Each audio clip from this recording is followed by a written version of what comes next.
What's up, football fans? It's your BFF with some hot takes from the weekend's fixtures.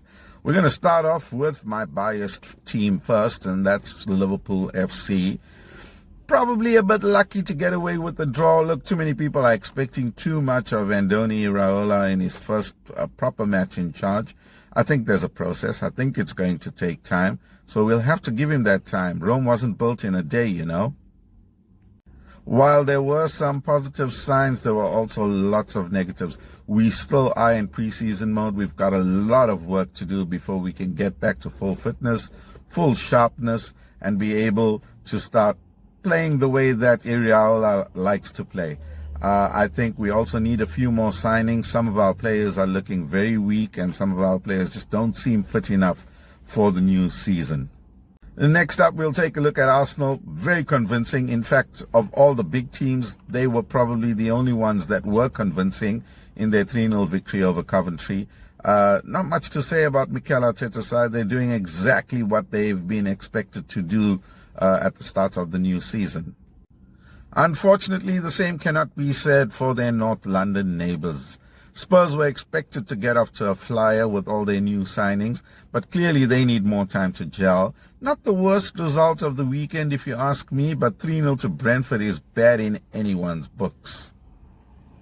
Now, a lot of people were very surprised with the Aston Villa result. Not so much me. 4-0 may have been a bit of a harsh result after half an hour, but it was well deserved by Brighton.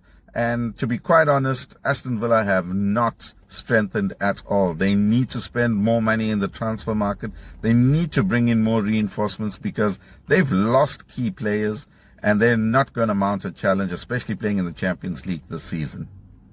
Manchester City's late comeback win over Bournemouth are exactly what I expected from Manchester City.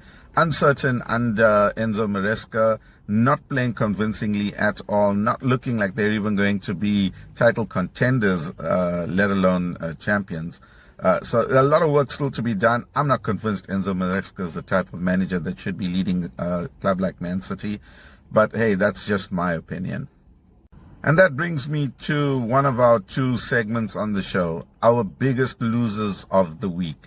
And our biggest loser of this week, undoubtedly, newly promoted Hull, expected to go straight back down, get relegated this season, beating Manchester United, somebody I thought would be runners-up this season.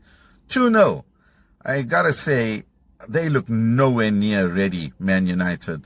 They've been too afraid to spend extra money on the players they really wanted. They've ended up getting what I call bargain bin midfield replacements, and it's showing. They just haven't been able to gel. That defense, headed by Harry Maguire, I mean, what was he doing, tackling his own player, conceding a goal? They just don't look convincing at all, and they should be the ones looking more convincing than any of the other challengers. So they are the big L this week. Which brings me to the second segment, our winners of the week, or our moment of the weekend. And to be quite frank, there were many that we could have chosen from, but I think the one that stands out was the tribute to Kevin Keegan at St. James's Park yesterday. I got to give credit where credit is due. Those St. James's Park fans were nothing short of amazing yesterday. In fact, they helped carry that team through to the first goal. I thought that the atmosphere in the stadium was fantastic. I thought the tribute was fantastic, especially from and for his two former clubs, or biggest former clubs. And I think that they paid homage to him in the perfect way. The fans played their part, and I've not seen another set of fans as good as the Anfield fans in a long time. So well done to Newcastle United and the St. James's Park faithful.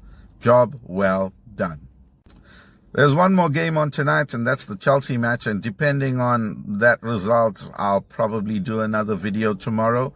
If not, we'll try and catch up with some Carabao Cup results later on in the week. Until then, it's your BFF out.